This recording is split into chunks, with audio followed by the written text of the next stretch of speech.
Welcome all my dear friends. Gyan Ghar YouTube channel पे आपका स्वागत है। और हम लेकर के आ गए हैं बिहार एसएससी के लिए। बिहार दरोगा का जो एग्ज़ाम हुआ उसमें प्रश्न जो मैंने सेट कराया था उसी से डायरेक्ट क्वेश्चन, मतलब फर्स्ट से शिफ्ट में 9 क्वेश्चन आया और सेकेंड शिफ्ट में 11 क्वेश्चन जो मैंने सेट कराया था। और मात्र मैंने 5 से 6 सेट कराया है दरोगा का, बिहार दरोगा का। और 20-20 क्वेश्चन का मैं सेट करा रहा था। तो अगर 5 कराया तो 100 क्वेश्चन, 100 क्वेश्चन से अगर 11 क्वेश्चन डायरेक्ट से देखने को मिल रहा है तो फिर क्या चाहिए आपका चांदी चांदी है, बल्ले बल्ले है। और अब बारी है बिहार एसएससी का जो एग्ज़ाम होने वाली है मार्च में। मैं उसके लिए सेट लेकर के आया हूँ और आप सेट को लगातार करते रहेंगे। साइंस का जो भी प्रश्न आएगा आपसे छूटेगा नहीं, ये मेरा वादा है आपसे। ठीक है, शर्त है कि आप ईमानदारी से उस सेट को करिएगा, कंटिन्यूअस वे में करिएगा तो ही फायदा होगा। लाइटली वे में देखिएगा और हटा दीजिएगा, कुछ फायदा नहीं होगा। चलिए आइए प्रश्न पे हम लोग बात कर लेते हैं। क्वेश्चन है, निम्नलिखित में से कौन सा रोग मच्छर के काटने से नहीं होता। देखिए, और यहाँ ब्रायोफाइटर, ये तो कोई ऑप्शन नहीं दिया, इसमें ऑप्शन इसमें नहीं दिया है। गड़बड़ है कि ये सब तो प्लांट से रिलेटेड है। तो लाइए एक ऑप्शन बना देता हूं इसको,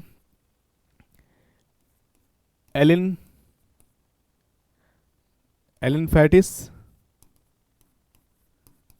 ठीक है, चलिए बना देते हैं दूसरा डेंगू, तीसरा मलेरिया, चौथा को बना देते हैं हेपेटाइटिस, टाइटिस। बताइए कौन होगा, बताइए क्या होगा। एलिफेंटिस मतलब हाथी पैर जो होता है, पैर फूल जाता है, इसको भी हम लोग मलेरिया यानी मच्छर वाला ही बीमारी कहते हैं। डेंगू, ये सारे आंसर हो जाएंगे आपका। हेपेटाइटिस ये लीवर से संबंधित है, किससे, लीवर से संबंधित, ये आंसर नहीं होगा, ये याद रखिएगा। लीवर में जो कोशिका पाया जाता है उसे हम लोग हेपेटो कहते हैं। क्या कहते हैं, लीवर में जो कोशिका पाया जाता है उसे हम लोग हेपेटो कहते हैं। हिंदी नाम हो या इंग्लिश नाम हो, हेपेटो ही होगा। चलिए, लीवर के बारे में अध्ययन कहलाता है हेपेटो विज्ञान। क्या कहलाता है, हेपेटो विज्ञान। ठीक है, हेपेटो विज्ञान जो जिससे संबंधित है मैं उसका जिक्र कर दूंगा। और तीसरा, लीवर जो होता है, लीवर जिसको आप क्या कहते हैं, लीवर को क्या कहते हैं, यकृत। यकृत जो होता है सबसे बड़ी ग्रंथि होती है। क्या होते हैं, सबसे, अगर आपसे प्रश्न पूछता इस तरह से है कि सबसे बड़ी ग्रंथि शरीर में, मानव शरीर के अंदर कौन है, तो आप बताइएगा यकृत, लीवर बताइएगा। ये क्या साबित करता है, तो लीवर जो है एक चीज से एक सिक्रिट करता है जिसको क्या बोलते हैं हम लोग, बाइल जूस। क्या कहते हैं, बाइल रस। बाइल रस जो पाचन होता है, ये आखिर की रुकता कहाँ पे है, तो लिखिएगा गॉल ब्लैडर में ये स्टोर होता है। क्या होता है, गॉल ब्लैडर, मैंने गॉल ब्लैडर, ब्लैडर का मतलब थैली, गॉल का मतलब पीत, पीत की थैली में जो है ये बाइल जूस स्टोर होता है। ठीक है, तो जो उससे संबंधित हो मैं उसको बताते चलूंगा। इधर जो ऑप्शन आ गया इसको बात कर लीजिए थोड़ा सा। ये ब्रायोफाइटा जो है ये प्लांट्स का ही है, स्मॉल प्लांट्स होता है जिसमें फ्लावरिंग नहीं होता, नहीं रूट होता है, नहीं सूट्स होता है, नहीं कुछ नहीं होता। इसमें फूल भी नहीं होता, जब रूट सूट तो है ही नहीं तो फूल कहाँ से होगा। थैलोफाइटा यही प्लांट का छोटा स्मॉलर भाग है, इसमें भी फूल वगैरह नहीं होता, लेकिन इसमें सूट सिस्टम होता है, रूट सिस्टम नहीं होता है। एंजियोस्पर्म, एंजियोस्पर्म उसको कहते हैं वैसा पौधा जिसमें फ्लावर होता है, फ्लावरिंग के बाद सीड्स आता है, उससे हम लोग एंजियोस्पर्म कहते हैं। और इसी का एक भाई होता है जिम्नोस्पर्म, जिम्नोस्पर्म उसको कहते हैं। फ्रूट्स तो, फल तो आते हैं, बीज आता है, लेकिन उसमें फूल नहीं होता है, उसी को हम लोग जिम्नोस्पर्म कहते हैं। राइट, तो यहां तक क्लियर हो गया होगा। आते हैं हम लोग नेक्स्ट प्रश्न पे।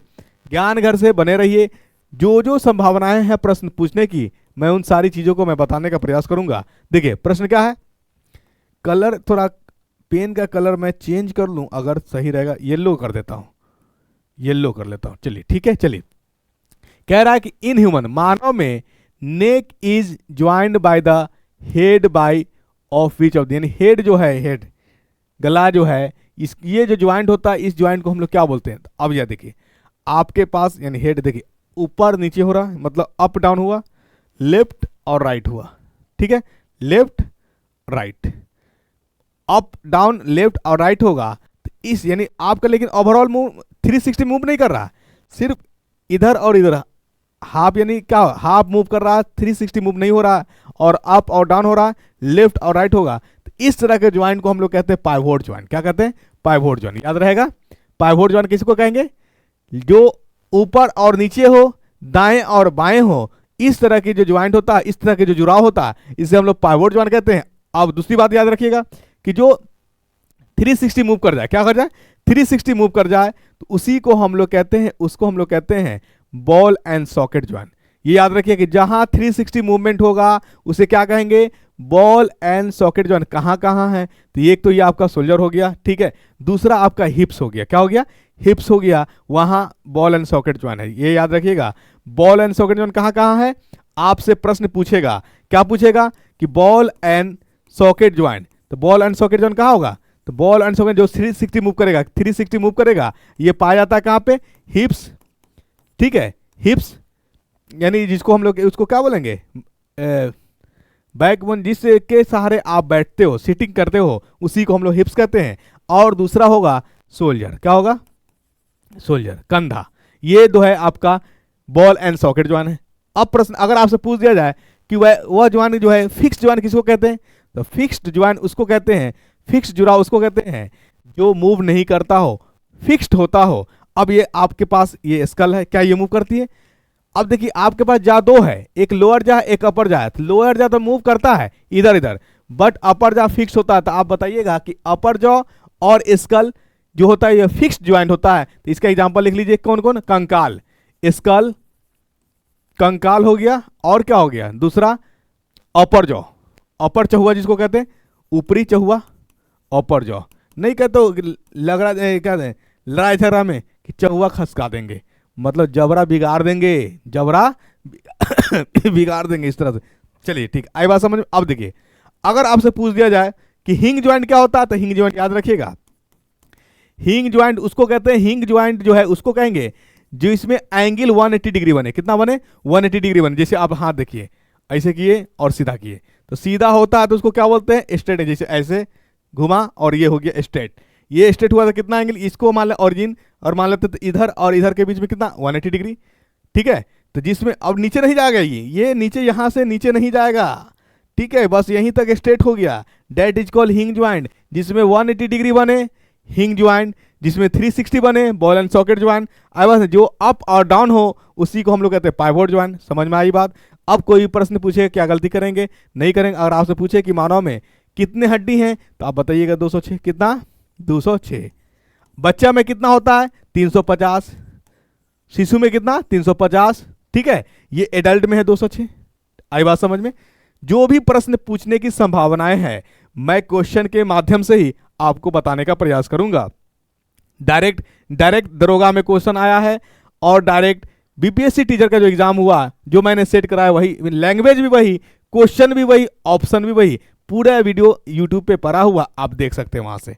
चलिए, आई होप कि यहाँ तो समझ में आ गया होगा। तो इसका आंसर जो पूछा था उसका आंसर यानी in humans the neck is joint, मतलब जो ना गला जो है, गला और हेड ये जो है ज्वाइंट हो, किससे ज्वाइंट होता है? ये ज्वाइंट होता है पाइवोट ज्वाइंट, मतलब अप और डाउन और लेफ्ट एंड राइट वाला इस ज्वाइंट का हम लोग क्या कहेंगे? पाइवोट ज्वाइंट कहेंगे। क्या कहेंगे? पाइवोट। तो ये भी आपका क्या हो जाएगा? लेफ्ट एंड राइट नहीं हो रहा है, हो रहा है क्या? सिर्फ अप एंड डाउन हो रहा है। क्या हो रहा है? Up and down movement. तो इसको क्या बोल देंगे? किस ज्वाइंट में करेंगे? डाउन उस तरह से नहीं होता, खाली इतने पर स्ट्रेट होते, इसको भी हम लोग क्या बोल देंगे? हिंग ज्वाइंट के रूप में जानेंगे हम लोग। चलिए अगला प्रश्न पे आते हैं हम लोग। अगला प्रश्न है आपका, क्या है देखिए, चिकनगुनिया मच्छर के कारण होने वाला एक संक्रमण है। तो अब देखिए एक संक्रमण है, तो इसको तो हम लोग बोलेंगे मैंसोनिया। अब यहां पे देखिए क्या होता है, इसका आंसर क्या हो जाएगा? मैंसोनिया, ठीक है। चलिए अब देखिए क्यूलेक्स क्या होता है, मैंसोनिया ये जानिए। सबसे पहले जानिए चिकनगुनिया। तो चिकनगुनिया के बारे में जान लीजिए। चिकनगुनिया जो है एक वायरल, मतलब मच्छर ही काटने से होता है, लेकिन इसको बोलते हैं अरबो वायरस। क्या बोलते हैं इसको? अरबो वायरस, ठीक है। ये कैसा सिम्टम होता है? ये लुक लाइक क्या कहते हैं, बुखार लगता ही है, लगता है। चिकनगुनिया और मलेरिया एक नहीं है, चिकनगुनिया और मलेरिया एक नहीं है, ठीक है। चलिए चिकनगुनिया के बारे में मुख्य याद रखना, ये वायरल डिजीज है, लेकिन मच्छर के काटने से सबसे पहली बार ये दक्षिण अफ्रीका में, साउथ अफ्रीका में हुआ, वहीं से आया इंडिया में, ठीक है, चलिए भारत में आई बात समझ में। दूसरी अब जो है हमारे पास ये जो आपके पास ऑप्शन है इसकी बात हम लोग करते हैं। देखिए मलेरिया जो होता है उसको हम लोग एनीफिलस कहते हैं, और डेंगू जो होता है जिससे मलेरिया जिस मच्छर से होता है उसको हम लोग क्या कहते हैं, एनीफिलस मस्कीटो। इसी को हिंदी में ही लिखे तो सही रहेगा, एनीफिलस, ठीक है, मच्छर। आई बात समझ में। चलिए दूसरी बात हम क्या बताएंगे इसको, दूसरी बात डेंगू की अगर बात करेंगे तो डेंगू जो होता है एडीज होता है, क्या होता है, एडीज, और उसमें डीएनए अफेक्टेड होता है। क्या होता है, डीएनए अफेक्टेड, मतलब जो वायरस होता है वो डीएनए कारक होता है। क्या होता है, डीएनए कारक। ये मुख्य बातें इससे रिलेटेड याद रखिएगा। आइए अगला प्रश्न पे आते हैं हम लोग। चलिए अगला है सामान्य दूध का पीएच मान कितना होता है। तो सामान्य दूध का 6 पॉइंट जो होता है 6.4 से लेकर के 6.7 तक होता है। अगर 6.7 नहीं देता 6.7 से लेकर के कितना 6.9 तक होता है। ये जो होता है दूध का अगर पीएच मान, तो इसका क्या, इसका मतलब क्या हुआ, इसका मतलब हुआ कि दूध जो होता है बाय नेचर कैसा होता है, अम्लीय होता है। कौन सा अम्ल पाया जाता है, तो दूध में अम्ल जो पाया जाता है उसको कहते हैं हम लोग लैक्टिक अम्ल। क्या बनता है, लैक्टिक अम्ल। क्या बोलेंगे इसको, लैक्टिक अम्ल। और यही लैक्टिक अम्ल जब दही हो जाएगा, सॉरी दूध जब दही बन जाएगा तो क्या पीएच मान यही रहेगा, नहीं तो पीएच मान घट जाएगा। जब आपसे पूछा जाएगा कि दूध से क्या बनेगा, दही बनेगा। दूध से जब दही बना तो दूध का यहाँ जो हमारा पीएच है कितना 6.7 से दही का पीएच मान क्या हो जाएगा 6 से कम हो जाएगा। 6 से क्या होगा, कम होगा, लेस होगा, कम होगा। ठीक है, अब कितना होगा, 6 से कम होगा। अगर ऑर्डर में आपका दिया हुआ है 6 पॉइंट यानी सॉरी 5.9 5.8 5. ऑप्शन गिवन देख लीजिएगा, ठीक है। आई बात समझ में। 2-3 बातें याद रखिएगा। क्या क्या है, दूध में कौन सा एसिड पाया जाता है, लैक्टिक एसिड पाया जाता है। अगर यहीं पे बात किया जाए प्रोटीन की, तो दूध में कौन सा प्रोटीन पाया जाता है, दूध में जो प्रोटीन पाया जाता है, दूध में जो प्रोटीन पाया जाता है, कौन सा प्रोटीन पाया जाता है, लैक्टिन, ठीक है ना, लैक्टिन प्रोटीन, या इसी को हम लोग कहते हैं क्या, प्रोलैक्टिन, जिसको कहते हैं प्रोलैक्टिन। दूध को पचाने के लिए जो एंजाइम्स है उसको हम लोग क्या कहते हैं, रेनिन। दूध को पचाने वाला एंजाइम क्या है, रेनिन है, ये याद रखिएगा। ये कहाँ, रेनिन कहाँ पाए जाते हैं, रेनिन पाए जाते हैं स्टमक कहते हैं अमाशय में। आई बात समझ में कि नहीं आई। तो इससे संबंधित जो भी प्रश्न होने वाली है मैं सारी चीज को बता दिया हूं। आई बात समझ में। दूध में कौन सा प्रोटीन, लैक्टिन प्रोटीन, प्रोलैक्टिन। आई बात समझ। दूध को स्रावित करने वाला एंजाइम्स का नाम, सॉरी दूध को स्रावित करने वाला हार्मोन का नाम है, क्या नाम है, प्रोलैक्टिन। ये प्रोलैक्टिन हार्मोन से ही रिलेटेड है, प्रोलैक्टिन, ठीक है। और इसी में जो पाया जाता है आपको क्या, प्रोलैक्टिन, ये हार्मोन आपका हो गया, ठीक है। चलिए जहां से ये रिलीज होता है उसको हम लोग कहते हैं मेमरी ग्लैंड। क्या कहते हैं, मेमरी ग्लैंड, स्तन ग्रंथि, मेमरी ग्लैंड, स्तन ग्रंथि। आई बात समझ में। यानी जो भी संभावित है इससे प्रश्न पूछने की वो चीजें मैं आपको बताने का प्रयास कर रहा हूं, ठीक है। चलो आई बात समझ। लैक्टिन प्रोटीन याद रखिए, लैक्टोजन याद रखिए, प्रोलैक्टिन एक आप ये हार्मोन्स है जो मिल्क क्या करता है, सिक्रीट करता है। आई बात समझ। और वहीं पे एक और हार्मोन हो जाता है जो मवेशी को दिया जाता है, वो हार्मोन कौन सा, ऑक्सीटोसिन। क्या नाम है उसका, ऑक्सीटोसिन, जो मवेशी को इंजेक्शन के रूप में दिया जाता है, इंजेक्शन के रूप में दिया जाता है मिल्क स्रावित करने के लिए, ठीक है। चलिए आइए अगला प्रश्न पे आते हैं हम लोग। अगला प्रश्न आपका, मानव रक्त का पीएच मान कितना होता है। तो सबसे पहले देखिए दो इसका कैटेगरी में बांटा गया मानव रक्त को। एक होता है शुद्ध, प्योर, ठीक है, और एक है इम्प्योर, अशुद्ध, ठीक है, ये याद रखिए। अशुद्ध कैटेगरी में आता है प्लाज्मा। कौन आता है, प्लाज्मा। मैं बार बार इंग्लिश में लिख रहा हूं, मैं बार बार कोशिश करता हूं हिंदी में लिखूं, प्लाज्मा, जिसमें 55% जल होता है। कितना प्रतिशत, यानी सॉरी 55 नहीं करे, ये 55% पाया जाता है। और ये शरीर के अंदर 45% होता है। इसके 3 बेटे होते हैं, कौन कौन, आरबीसी, डब्ल्यूबीसी और प्लेटलेट्स। ये जो होता है इससे बना होता है मुख्यतः जल से। किसका बना होता है, मुख्यतः बना रहता है जल का, जल से बना होता है। कितना जल होता है इसमें, 90% जल होता है, 7% प्रोटीन होता है। ये याद रखिएगा डेटा, ठीक है। 90% क्या होता है, जल होता है, और 7% क्या होता है, 7% प्रोटीन होता है। ये मुख्य बात याद रखिएगा। और इसका जो इम्प्योर होता है, इसका जो ब्लड का मान होता है 7.8 होता है, और इसका जो पीएच मान होता है 7.4 होता है, ये याद रखिए। तो इसको कहते हैं हम लोग अल्कलाइन क्षारीय। क्या कहते हैं? अल्कलाइन क्षारीय कहेंगे इसको। क्या कहेंगे? याद रहेगी कि नहीं रहेगी? याद रहेगी या नहीं रहेगी? बोलिए, याद रहना चाहिए। ठीक है, तो ये मुख्य बात याद रखिएगा। पीएच यानी 7.4 होता है। ठीक है, चलिए। आरबीसी डब्ल्यूबीसी प्लेटलेट में क्या, इसमें जो होता है केंद्रक नहीं पाया जाता। आरबीसी में केंद्रक नहीं पाया जाता है। ठीक है, डब्ल्यूबीसी में प्लेटलेट में केंद्रक पाया जाता है। ठीक है, आरबीसी में एक बात और याद रखिएगा, इसमें जो प्रोटीन पाया जाता है उस प्रोटीन को कहते हैं हम लोग होम्योग्लोबिन, और डब्ल्यूबीसी में जो प्रोटीन पाया जाता है उसको हम लोग कहते हैं एंटीबॉडीज। ठीक है, आरबीसी का लाल कलर होने के कारण होम्योग्लोबिन है, इसीलिए इसको हम लोग क्या कहते हैं? इरिथ्रोसाइट्स भी कहते हैं, अनदर नेम। डब्ल्यूबीसी को हम लोग ल्यूकोसाइट कहते हैं, इसमें व्हाइट होता है, ये व्हाइट होता है। और प्लेटलेट्स का जो अनदर नेम है थ्रोम्बोसाइट्स होता है। क्या होता है? थ्रोम्बोसाइट्स होता है। याद रहेगा कि नहीं रहेगा? याद रहना चाहिए। जो भी संभावित हमने आपसे बार बार किया। हाँ, ठीक है। एक प्रश्न और, अगर रक्त के बारे में अध्ययन क्या कहलाएगा? हेमेटोलॉजी कहलाएगा। क्या कहलाएगा? हेमेटोलॉजी।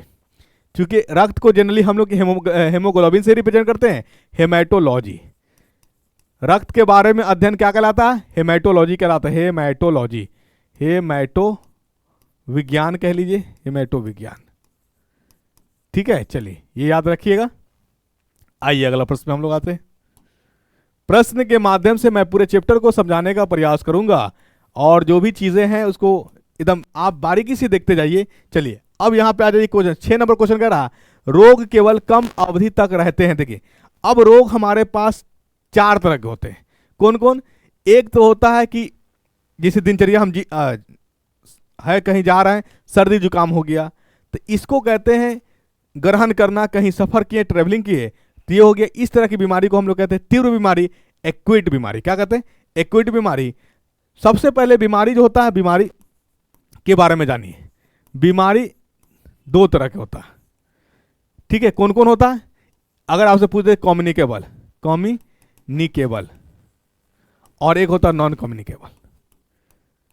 ठीक है, चलिए। कम्युनिकेबल का मतलब होता है जो एक दूसरे में फैल जाए, एक दूसरे में फैल जाए, एक दूसरे में फैल जाए। ठीक है, नॉन कम्युनिकेबल मतलब नहीं फैले।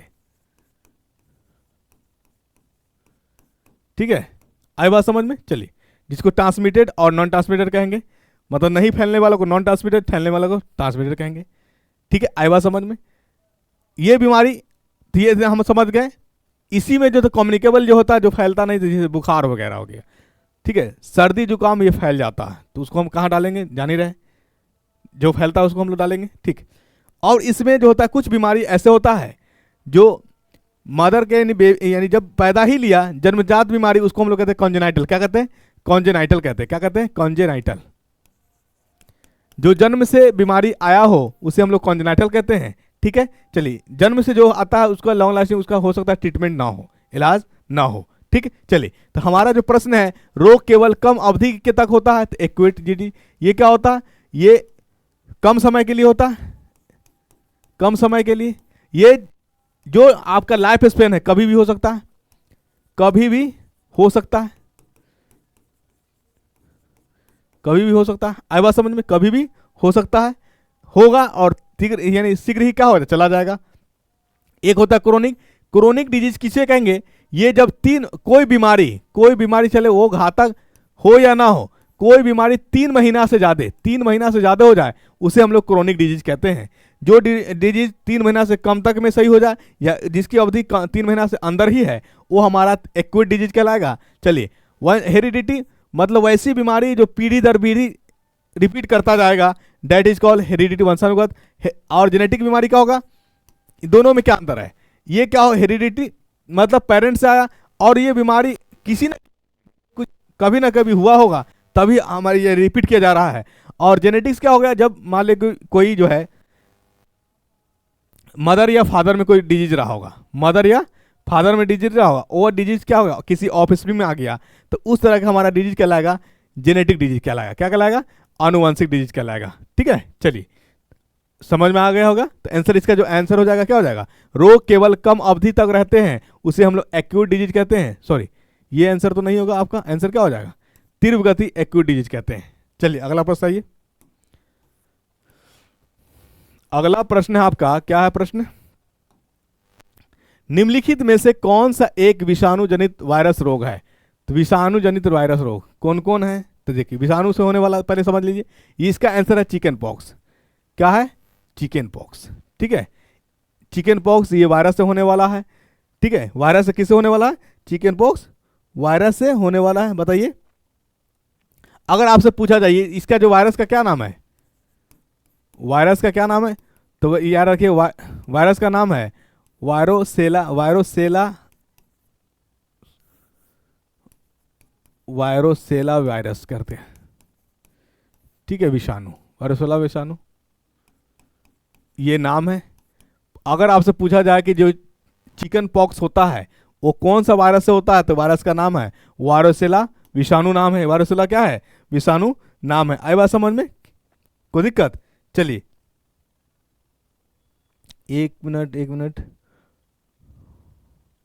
वायरोसेला विषाणु। ठीक है, चलिए या इसी को क्या कहा जाता है? इस विटामिन को हम लोग जो है जोस्टर विटामिन के भी नाम से कहते हैं। क्या कहते हैं? जोस्टर, सॉरी जोस्टर वायरस के भी नाम से जाना जाता है। जोस्टर वायरोसेला वायरस के नाम, विषाणु के नाम से भी जाना जाता है।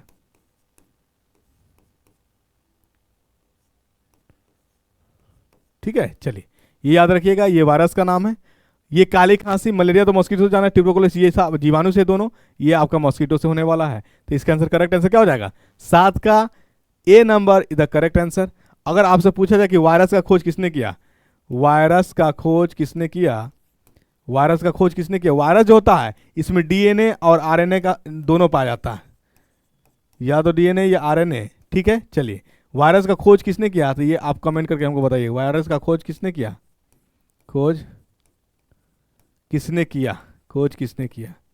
लेवनस्की ने किया कि कौन, किसने किया? तो इसका जो आंसर कमेंट करके हमको बताइएगा। आइए अगला प्रश्न में आते हम लोग। अगला प्रश्न है आपका, क्या है? मैलिक अम्ल निम्नलिखित में से किस पदार्थ में पाया जाता है? देखिए मैलिक अम्ल जो है सेब में पाया जाता है। मैलिक अम्ल किस में पाया जाता है? सेब में पाया जाता है। मैलिक अम्ल सेब में पाया जाता है, इसमें तो कुछ करने का है नहीं। अगर यही इमली की बात किया जाता तो इमली में कौन सा अम्ल है? टार्टरिक अम्ल पाया जाता है, टार्टरिक अम्ल पाया जाता है। ये सिरका की बात क्या है? तो सिरका की बात कौन सा है? एसिटिक अम्ल। क्या होगा? एसिटिक अम्ल पाया जाता है, एसिटिक अम्ल।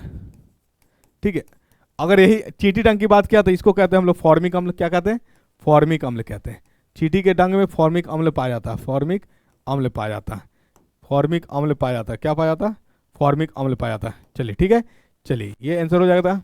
आइए अगला प्रश्न पे आते हैं हम लोग।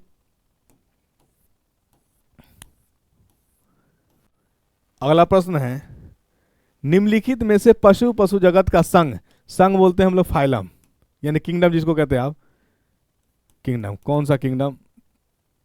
किंगडम, संघ। ठीक है, का कौन सा युग्म गलत है? तो अब जानेंगे तब। सबसे पहले साइकॉन का जो होता है हमारा स्पंज, ये पोरीफेरा, जिसमें वैसा शरीर जिसमें शरीर पर पोर पाया जाता हो, छेद पाया जाता है, उसी को हम लोग पोरीफेरा कहते हैं। साइकॉन पोरीफेरा से सही है। स्टारफिश एकाइनोडर्माटा, ये भी सही, डर्मेटा है। झींगा पॉर्न जो है आर्थ्रोपोडा से है, बिल्कुल सही है। लीवर फ्लूक निमाटोडा से नहीं, ये निमाटोडा से नहीं है, ये प्लेटी हेलमिंथिस है। किसे?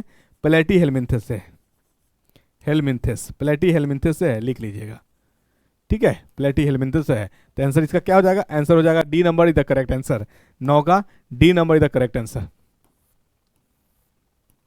यानी एक चीज मैं यहां बताना चाहूंगा प्लेटी हेलमिंथिस के बारे में। प्लेटी हेलमिंथिस के बारे में यह याद रखिएगा, इसका जो पोष है ना, पोषण कहाँ कहाँ पाया जाता है। यानी आप देखे होंगे खटमल, जो इसको क्या होते हैं, जो भेड़ बकरी वगैरह में जो पाया जाता है, चरकुटा चरकुटा होता है, उसको क्या बोलते हैं? शरीर चिपटा होता है उसका। क्या होता है? शरीर चिपटा होता है, उसको खटमल या खटमल की ही तरह होता है, अटगोरवा या क्या कहलाता है, डज नॉट मैटर। तो इसका जो होता है 2 तरह के पोषण होता है, प्राइमरी पोषण और सेकेंडरी पोषण। प्राइमरी पोषण जो पाया जाता है यानी भेड़ बकरी, ठीक है ना, भेड़ बकरी। और सेकेंडरी पोषण जो हो जाएगा इसका क्या है? लीच वगैरह, लीच वगैरह में।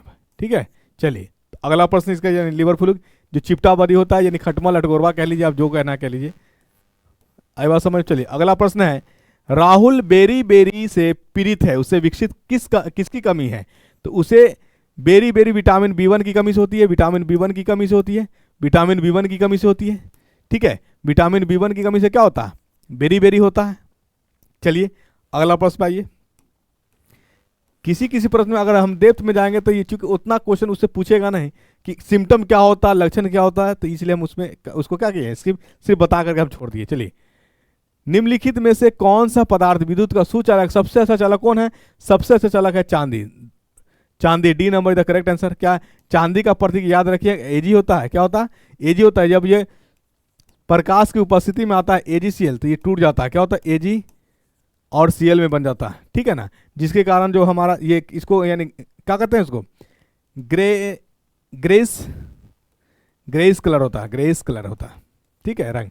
और अगर आपसे पूछा जाए कि व्हाइट फोटोग्राफर में क्या किसको प्रयोग किया जाता है, तो व्हाइट फोटोग्राफर में AgBr को यूज प्रयोग किया जाता है, व्हाइट फोटोग्राफर में AgBr, कलर में कौन सा, AgCl फोटोग्राफी, ठीक है। चलिए, और इसी में व्हाइट फोटोग्राफी में ही एक एसिड भी होता है, उस एसिड का नाम है ऑक्जेलिक एसिड। ऑक्जेलिक एसिड का भी प्रयोग किया जाता है। चलिए ठीक है, चलिए आइए अगला प्रश्न पे। अगला प्रश्न है आपका, क्या है लेंस की क्षमता का ऐसा मात्रक क्या होता है, तो लेंस की क्षमता का ऐसा मात्रक होता है डायोप्टर। क्या होता है, डायोप्टर, जिसको हम लोग डी से रिप्रेजेंट करते हैं। और डायोप्टर पॉजिटिव भी होता है और नेगेटिव भी होता है, धनात्मक भी होता है और ऋणात्मक। डायोप्टर का फॉर्मूला जो होता है, डायोप्टर का फॉर्मूला होता है 1/4 फोकल लेंथ। फोकल लेंथ जो होता है पॉजिटिव किस में होता है, पॉजिटिव होता है कन्वेक्स लेंस में, कन्वेक्स लेंस में पॉजिटिव होता है, जिसको आप उत्तल लेंस कहते हैं। क्या कहते हैं, उत्तल लेंस कहते हैं, उत्तल लेंस, ठीक है। जो पॉजिटिव हो जाने के कारण, चूंकि इसमें फोकल लेंथ जो होता है पॉजिटिव होता है, फोकल लेंथ क्या होता है, पॉजिटिव होता है। इसका देखिए, ये आपका अवतल की बात करेगा, किसकी बात करेगा, कनकेव की, कनकेव लेंस। ये बहुत मोटा वाला, अगर आपसे पूछा जाए कि यानी जो अवतल लेंस में और उत्तल लेंस में किसकी शक्ति अधिक होती है, तो आप आंसर करिएगा उत्तल लेंस की। अगर किसी व्यक्ति का अगर पॉजिटिव वाला चश्मा लगा है तो ये लाइफ टाइम के लिए हो जाता है, ये हटाया नहीं जाता है, ठीक है। नेगेटिव अगर लगा तो चांसेस है कि हटेगा, लेकिन पॉजिटिव लग जाने के बाद हटने के चांसेस नहीं रहता है, ये याद रखिएगा। फॉर्मूला क्या होता है फोकल लेंथ का, यानी पावर का, power of lens, power of lens का फॉर्मूला होता है, पावर ऑफ लेंस का फॉर्मूला 1/f, ये याद रखिएगा। ऐसा मतलब एफ जहाँ क्या किस में मेजर किया जाता है, सेंटीमीटर में, किस में, सेंटीमीटर में किया जाता है। एफ क्या है, ये फोकल लेंथ है, क्या है, फोकल लेंथ है। यानी लेंस के मतलब मान लीजिए लेंस है, यहाँ से ये रिफ्लेक्टिव पार्ट, ये फोकस पार्ट है, यहाँ से यहाँ जो दूरी कहलाएगा ये फोकल लेंथ कहलाएगा, राइट। चलिए, तो आंसर क्या हो जाएगा, आपको आंसर कर दिया मैंने, जो संभावित था प्रश्न पूछने की है मैंने बता दिया आपको। आइए अगला प्रश्न पे आते हैं हम लोग। अगला प्रश्न है आपके पास, न्यूटन की गति के प्रथम नियम को क्या कहते हैं, तो न्यूटन के प्रथम गति सब जो है उसको हम लॉ ऑफ इनर्शिया के भी नाम से जानते हैं। किस नाम से जानते हैं, जड़त्व का नियम, जड़ता का नियम नहीं, जड़त्व का नियम कहलाता है, जड़त्व का नियम, ठीक है, जड़त्व का नियम, लॉ ऑफ इनर्शिया, ठीक है। आप याद रखिएगा लॉ ऑफ इनर्शिया का मतलब क्या होता है, अगर कोई वस्तु रुका है तो रुका ही रहेगा, रुका है तो रुका ही रहेगा, रुका है तो रुका ही रहेगा, रुका ही रहेगा, ठीक है। यही कहलाता है जड़त्व का नियम, यानी जो जैसा है उसी स्थिति में रहना चाहता है, बदलना नहीं चाहता, दैट इज कॉल्ड जड़त्व का नियम, लॉ ऑफ इनर्शिया। और प्रथम न्यूटन के प्रथम नियम से ही एक मुख्य बात याद रखिएगा, अगर आपसे पूछा जाए कि बल का परिभाषा किस नियम से आया है, तो न्यूटन का प्रथम नियम से, बल का परिभाषा जो है, बल का परिभाषा न्यूटन का प्रथम नियम से आया था, न्यूटन का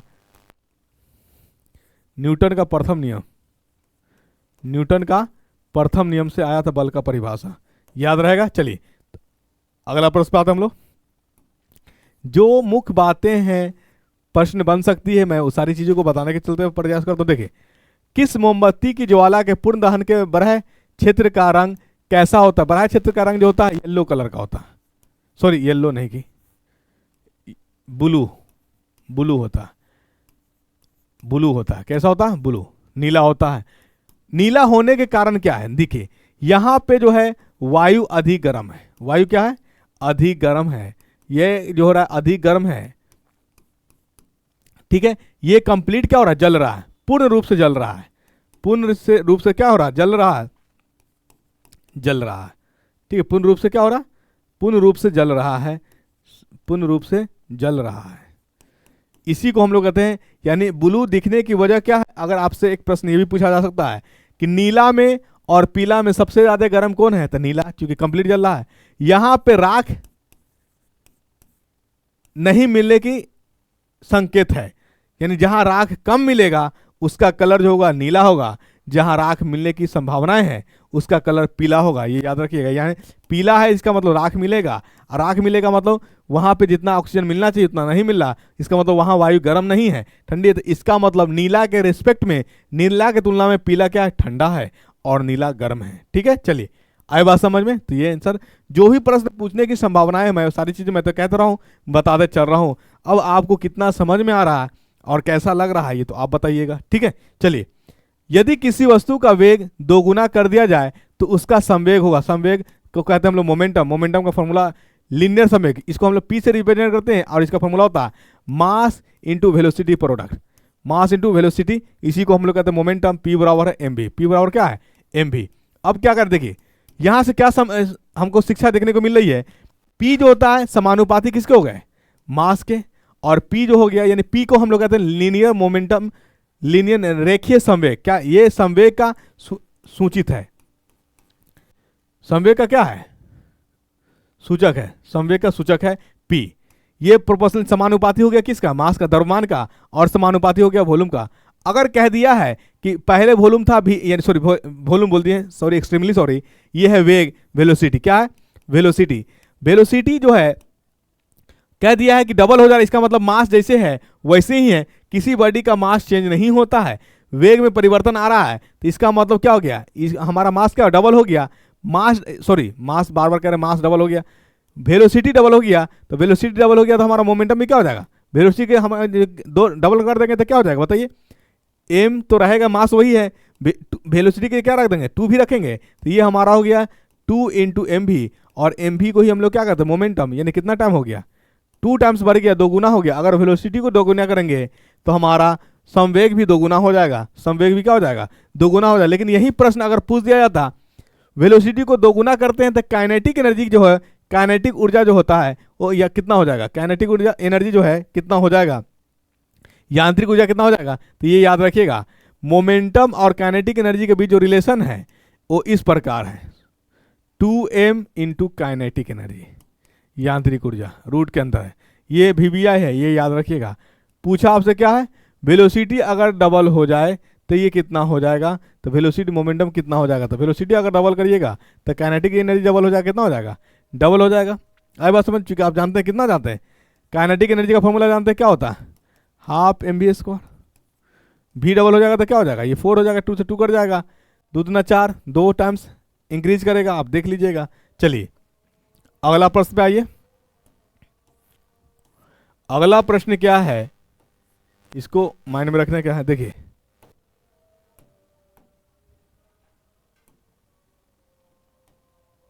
देखिए क्या करा, दिए गए कार्य की इकाई क्या है, यूनिट पूछा है, कार्य की यूनिट, तो कार्य की यूनिट होता है जूल। ठीक है, कार्य के बारे में याद रखिए, कार्य जो होता है एक अदिश राशि होता है। आपसे पूछे कि कार्य क्या है, अदिश राशि है। ठीक है, दूसरी बात अगर पूछे कार्य के बारे में तो ये क्या होता है, इसका ऐसा मात्रक जूल होता है। याद रख, इसकी फॉर्मूला अगर पूछे तो बल इंटू विस्थापन होता है, बल इंटू विस्थापन होता है, ये डॉट मतलब विस्थापन, इसका ये हटाइए, डॉट हटाइएगा तो ये बनेगा क्या, Fs cos थीटा, जिसमें cos थीटा लगता है इसका मतलब स्केलर क्वांटिटी होता है, स्केलर क्वांटिटी होता है, क्या होता है, स्केलर क्वांटिटी मतलब अदिश राशि, क्या होता है, अदिश राशि होता। आई बात समझ में, क्या होता है, अदिश राशि होता। कोई दिक्कत, चलिए तो ये आंसर हो जाएगा, आप ये याद रखिएगा। मैक्सिमम वर्क कब होगा, देखिए cos थीटा, देखिए यहाँ cos थीटा, cos 0 डिग्री जो होता है 1 होता है, cos 90 डिग्री 0 होता है, और cos 180 डिग्री -1 होता है। अगर आपसे पूछा जाए कि कार्य हमको अधिक से अधिक चाहिए तो एंगल कितना रखिएगा, 0 डिग्री रखिएगा। अगर कहेगा कि कार्य हमारा शून्य चाहिए तो थीटा एंगल कितना रखिएगा, 90 डिग्री रखिएगा। कहेगा कि कार्य हमको नेगेटिव ऋणात्मक चाहिए तो थीटा कितना रखिएगा, 180 डिग्री रखिएगा। ये बात याद रखिएगा, स्क्रीनशॉट ले लीजिए। आई बात समझ में, चलिए मुख्य बातें जो होगा हम उससे बताते चलेंगे। आइए अगला प्रश्न पे आते हैं हम लोग। अगला प्रश्न क्या है आपका, वेग एक विशेष दिशा में है, वेग मतलब वेलोसिटी स्पेसिफिक दिशा में जा रहा, मतलब इसी दिशा में जा रहा है, तो जो हमारा डिस्टेंस होगा वही हमारा क्या होगा, डिस्प्लेसमेंट होगा। जब दिशा हमारा एक है, सेम है, तो जो दूरी होगा वही विस्थापन होगा, ठीक है। तो जो वेग होगा वही चाल होगा, जो वेग होगा वही क्या हो जाएगा, चाल होगा। वेग में परिवर्तन की दर को हम लोग त्वरण कहते हैं, वेग में परिवर्तन की दर को क्या कहते हैं, त्वरण कहते हैं। तो जो हमारा वेग जा रहा है जिस दिशा में, तो दूरी का भी दिशा वही है, विस्थापन का भी दिशा वही है, तो वेग किसके बराबर हो जाएगा, चाल के बराबर हो जाएगा, स्पीड के बराबर। किसके हो जाएगा, स्पीड के बराबर। आई बात समझ में।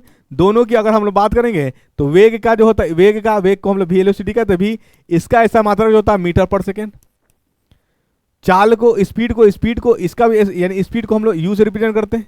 मान लीजिए इनिशियल है, इसका भी मात्रा जो होता है ऐसा मात्रा मीटर पर सेकेंड होता है, ठीक है। चलिए कोई दिक्कत। ये हमारा है सदिश राशि, वेलोसिटी क्या है, सदिश राशि, बट चाल जो है हमारा अदिश राशि है। लेकिन जब एक ही दिशा हो जाएगा तो जो हमारा वेलोसिटी का दिशा होगा वही हमारा चाल का दिशा हो जाएगा, राइट। चलिए दिशा मिल जाने से तो आंसर क्या हो जाएगा, C number is the correct answer. 17 का C number is the correct answer. आइए अगला प्रश्न पे आते हैं हम लोग।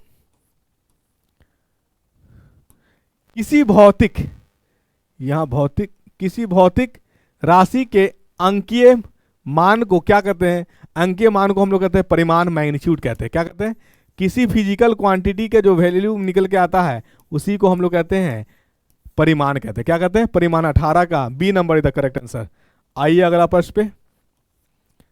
अगला प्रश्न है, चाल की एसआई इकाई होती है, चाल की ऐसा मात्रा जो होता है, अभी हमने बताया आपको मीटर पर सेकेंड, मीटर पर सेकेंड। तो आंसर क्या हो जाएगा बताइए, मीटर पर second is the correct answer. अगर यहीं पे अगर पूछ दे, यानी आपको दे दे किलोमीटर और आवर में दे दे, इसको कन्वर्ट करिएगा, अगर कन्वर्ट करना रहेगा मीटर पर सेकेंड तो क्या करिएगा, इसको यानी किलोमीटर में जो क्वांटिटी है और आवर में इसको गुना कर दीजिए, डायरेक्ट कुछ नहीं, देखिए कितना कितना से गुना करिएगा, 5/18 से, ठीक है। अगर मीटर और दे दिए कितना दे, सेकेंड दे दे, उसको कन्वर्ट करना तो हम चेंज कर लेंगे। लेकिन किलोमीटर और आवर को दे के किस में, मीटर में कन्वर्ट कराए, आवर को सेकेंड में कराए, तो कुछ नहीं, किलोमीटर और आवर वाला जो क्वांटिटी उसको 5/18 से मल्टीप्लाई कर दीजिएगा। क्या करिएगा, 5/18 से मल्टीप्लाई कर दीजिएगा, आ जाएगा, चेंज हो जाएगा। ये सब ये याद रखते चल रहे हैं, माइंड में रखिएगा तो सही रहेगा, कैलकुलेशन करने में आसानी होगी। आइए अगला प्रश्न पे आते हैं हम लोग। अगला प्रश्न क्या है, as per thermodynamics system can not exchange both energy and mass within its surrounding. देखिए जब हमारा सिस्टम जो होगा आइसोलेटेड होगा, ठीक है, तो हमारा कैन नॉट चेंज करेगा, ठीक है, चेंज नहीं करेगा। तो आंसर क्या हो जाएगा, isolated is the correct answer. आई बात समझ में। चलिए अगला प्रश्न पे आते हैं हम लोग। निम्नलिखित में से किस तत्व का उपयोग इसके आर्द्रता ग्राही गुणों के कारण मॉइस्चराइजिंग क्रीम और साबुन में किया जाता है, तो ग्लिसरॉल को किया जाता है। इसी का दूसरा नाम क्या है, ग्लिसरॉल को ही हम लोग ग्लिसरीन भी कहते हैं, ग्लिसरीन भी कहते हैं। चलिए ये याद रखिएगा, कोई दिक्कत। एथेनॉल ये अल्कोहल है आपका, क्या है, इथेनॉल अल्कोहल। गैलेना जो है ये और है, इसको हम लोग ज़्यादा ऑप्शन में जाएंगे तो आप कंफ्यूज कर जाएंगे, बस उतना ही याद रखिए। क्यों, तो ग्लिसरॉल को ही प्रयोग किया जाता है, ग्लिसरॉल को हम लोग अनदर नेम ग्लिसरीन भी कहते हैं। क्या कहते हैं, ग्लिसरीन भी कहते हैं। आइए अगला प्रश्न पे आते हैं हम लोग। अगला प्रश्न है क्या है, निम्नलिखित में से कौन सी एक अधातु है जो विभिन्न रूपों में पाई जाती है, तो ये कार्बन है। कौन है, कार्बन है, बाकी सब धातु का एग्जाम ऑप्शन दिया हुआ। कार्बन, कार्बन के बारे में याद रखिएगा, इसका जो परमाणु संख्या होता है, परमाणु संख्या जो होता है वो 6 होता है। परमाणु भार की बात करें, परमाणु भार की बात करें तो परमाणु भार होता है 12। इसमें अगर न्यूट्रॉन प्रोटॉन की बात करें तो ये 6 और 6 होता है, न्यूट्रॉन और प्रोटॉन। अगर यहीं पे बात किया जाए आइसोटोप्स की, किसकी बात किया जाएगा, आइसोटोप की, अप्रूव की, सॉरी एलोटोप्स ना, अप्रूव की बात की जाए, अप्रूव की, तो कार्बन के 3 अप्रूव है। कितने अप्रूव है, 3। कौन कौन, ग्रेफाइट, हीरा और बकमिस्टर, बकमिस्टर, ठीक है। चलिए हीरा, ग्रेफाइट क्या होता, अधातु होते हुए विद्युत का कुचालक है, सुचालक है, बहुत अच्छा चालक है। हीरा सबसे ज़्यादा हार्ड होता है, सबसे ज़्यादा हार्ड होता है, ये याद रखिएगा। कार्बन के 2 आपको जो है आइसोटोप्स होता है, समस्थानिक होता है, 2 आइसोटोप होता है। कौन कौन होता है, C6 से 12 और C6 से 14, ये याद रखिएगा। इसका प्रयोग किया जाता है किसी चीज़ का भार निकालने में, और इसका प्रयोग किया जाता है किसी का वर्ष बताने में। कार्बन डेटिंग के यूज में इसको किया जाता है, और कार्बन किसी का मास निकालने में इसका प्रयोग किया जाता है, ये याद रखिएगा। चलिए अगला प्रश्न पे आते हैं हम लोग। अगला प्रश्न क्या है आपका, ठोस कार्बन डाइऑक्साइड का दूसरा नाम क्या है? इसी को हम लोग ड्राई आइस भी कहते हैं। क्या कहते हैं? ड्राई आइस, CO2 के नाम से जाना जाता है, ड्राई आइस के नाम से जाना जाता है। चलिए अगला प्रश्न पे आइए। अगला प्रश्न है आपका, क्या है, निम्नलिखित में से कौन सा अम्ल नारियल के तेल में पाया जाता है? तो इसमें जो पाया जाता है लॉरिक अम्ल जो है ज़्यादा पाया जाता है, सबसे ज़्यादा यानी 55% के करीब में ये पाया जाता है लॉरिक अम्ल। ठीक है, यूरिक यानी ये भी होता है लेकिन ये कम होता है, सबसे ज़्यादा जो होता है लॉरिक अम्ल पाया जाता है, ये याद रखिएगा। चलिए अगला प्रश्न आपका क्या है, एक ही परमाणु से बने नेगेटिव को तत्व के मूल में नाम प्रत्यय लगा करके, मतलब सफिक्स, प्रत्यय मतलब सफिक्स लगा करके नामांकित किया जाता है। तो देखिए किसी पे, मतलब ये एक Cl है मान लीजिए, ये हमारा जिसे मान लीजिए इसको, यानी इसका नाम है क्लोरीन, क्या नाम है? क्लोरीन नाम है, और Cl पे माइनस लग जाएगा, तो किसी पे जब माइनस लाइन लगेगा तो लास्ट में लगेगा आइड, क्या लगेगा? आइड, तो किसका नाम क्या हो जाएगा? क्लोराइड हो जाएगा, ये याद रखिएगा, क्लोराइड। ID लगता है, लास्ट में क्या लगता है? ID, तो ID यानी आपका आंसर क्या हो जाएगा? क्लोराइड। अगर प्लस होता है, प्लस मतलब ये आयरन है, ठीक है, इसको हम लोग फेरस कहते हैं। अगर यहीं पे आपका Fe+ हो जाए, इसको हम लोग फेरिक कहेंगे, क्या कहेंगे? फेरिक कहेंगे। तो लास्ट में क्या लग रहा है? IC लग रहा है। जब प्लस वाला होगा तो हम लोग इक लगाते हैं, और माइनस वाला होता है तो हम लोग आइड लगाते हैं, ये याद रखिएगा। चलिए तो आंसर होगा 25 का। अगला प्रश्न आइए। अगला प्रश्न, सोडियम का परमाणु द्रव्यमान कितना होता है? 23 होता है। परमाणु द्रव्यमान जो होता है को हम लोग किस A से रिप्रेजेंट करते हैं? ये हमारा होता है proton plus neutron, proton plus neutron. ये याद रखिए, प्रोटॉन कितना होता है? 11, और न्यूट्रॉन होता है 12। कुछ भी प्रश्न पूछा जा सकता है, आपका आंसर आना चाहिए। सोडियम का प्रतीक क्या होता है? Na। इसका लैटिन नेम क्या होता है? नाइट्रियम, नाइट्रियम नाम होता है सोडियम का, ठीक है। Um जिसके भी लास्ट में लगेगा वो सब धातु होता है, क्या होता है? धातु होता है। Um वाला जितना होता है वो सब धातु होता है, बट एक्सेप्ट हीलियम को छोड़ करके। किसको छोड़ करके? हीलियम, हीलियम अधातु है। लास्ट में Um तो जरूर है लेकिन वो अधातु है। चलिए अगला प्रश्न आइए। निम्नलिखित में से कौन सा कोलाइड फोम का एक उदाहरण? देखिए कोलाइड में क्या कहता है कि इसमें जो होता है एक गैसीय अवस्था, मतलब अघुलनशील पदार्थ मिले होते हैं। जब उसको निकाला जाएगा तो तरल होता है, लेकिन जब वो रुक जाएगा तो ठोस की तरह हो जाता है, ठोस की तरह। जिस तरह से सेविंग फोम देखे होंगे, निकलता है एकदम तरल रहता है, लेकिन जब वो रुक जाएगा तो एक ठोस का संरचना लेता है, उसी को हम लोग कहते हैं, उसी को कहते हैं कोलाइड फोम। और ये कोलाइड फोम का एग्जाम्पल है स्पंज। क्या है? स्पंज है। आए बात समझ में? चलिए ठीक। अगला प्रश्न क्या आ जाएगा आपका, निम्नलिखित में से किसका क्वथनांक सबसे अधिक है? तो इसमें सबसे अधिक जो क्वथनांक है वो CaO का है। किसका है? CaO का सबसे अधिक क्वथनांक है। मैं इस पे चर्चा जब मैं कुछ पढ़ाऊंगा केमिस्ट्री में पोर्शन, तो मैं इस पे डिटेल्स बताऊंगा कि आखिर क्वथनांक हम लोग निकालेंगे कैसे। आप तो उतना ही जान लीजिए, जिसका मास ज़्यादा हो जाएगा उसका क्वथनांक क्या हो जाएगा? ज़्यादा हो जाएगा। लेकिन मास की अगर हम बात करेंगे तो ये हमारा इसमें ज़्यादा हो जाएगा, CaCl2 में ज़्यादा होगा, CaCl2 में ज़्यादा होता है, उसका क्वथनांक ज़्यादा होना चाहिए। लेकिन यहाँ थोड़ा कुछ बॉन्डिंग का भी कंसेप्ट है। किसका है? अबंध का भी कंसेप्ट है, इसकी हम लोग बात कर लेंगे। इलेक्ट्रोनेगेटिविटी से आएगा ऑर्डर। चलिए निम्नलिखित में से कौन एक परमाणु मोनोटॉमिक, यानी वो एग्जिस्टे करेगा किसी से जुड़ करके नहीं, अकेले। और हमारे पास देखिए ये नाइट्रोजन जब भी लिखा जाता है ऐसे लिखा जाता है, इसका मतलब नाइट्रोजन रहने के लिए 2 नाइट्रोजन जरूरी है। क्लोरीन लिखा जाता तो इस तरह से लिखा जाता है, ऑक्सीजन लिखा जाता तो O2 लिखा जाता है। इसका मतलब ये सब मोनोटॉमिक नहीं है। लेकिन हीलियम को आपने कभी इस तरह से लिखा हुआ नहीं देखे होंगे, जब भी देखे होंगे इस तरह से देखे होंगे। इसका मतलब ये जब भी रह रहा अकेले रह रहा, इसीलिए इसको बोला जाता है मोनोएटॉमिक। क्या बोला जाता है? मोनोएटॉमिक बोला जाता है। और आज का लास्ट क्वेश्चन, क्योंकि मैं एवरीडे आपको 30 क्वेश्चन का सेट लेकर के आऊंगा बिहार SSC के लिए। लगातार 11 घंटे से बने रहिए, लगातार आप तक ये सेट जाएगा 30 प्रश्न का, साइंस का जाएगा। क्योंकि मैं जो पोर्शन देखता हूँ वो सिर्फ साइंस का देखता हूँ। इसमें बताइए 30 का क्वेश्चन क्या करा, निम्नलिखित में से किसे आमतौर पर अनबुझा चूना क्विक लाइम कहा जाता है? तो कहा जाता है CaO को कहा जाता है। यही लाइम वाटर कहता तो क्या आंसर हो जाता है? Lime water. तो लाइम वाटर की का आंसर क्या हो जाता? Calcium hydroxide. ठीक है, इसी को बोला जाता है लाइम वाटर। तो आई होप कि आज 30 क्वेश्चन मैं आप तक पहुंचा दिया और आप ईमानदारी से देख भी लीजिएगा। ठीक है साथियों, लगातार देखिए, हल्का समझ के लाइटली लीजिएगा तो खामियाजा किसको भुगतना पड़ेगा वो आपको पता चलेगा जब एग्जाम में देने जाइएगा। क्योंकि मैंने डायरेक्ट क्वेश्चन जो मैंने सेट कराया था और डायरेक्ट सेट से क्वेश्चन आया है। ठीक है, आपके पास वीडियो भी है, क्वेश्चन भी है, चाहिए तो जितना बार चाहिए देख लीजिएगा। लगातार ज्ञान घर से बने रहिए। ठीक है, मिल करके हम लोग इनकलाब पैदा करेंगे।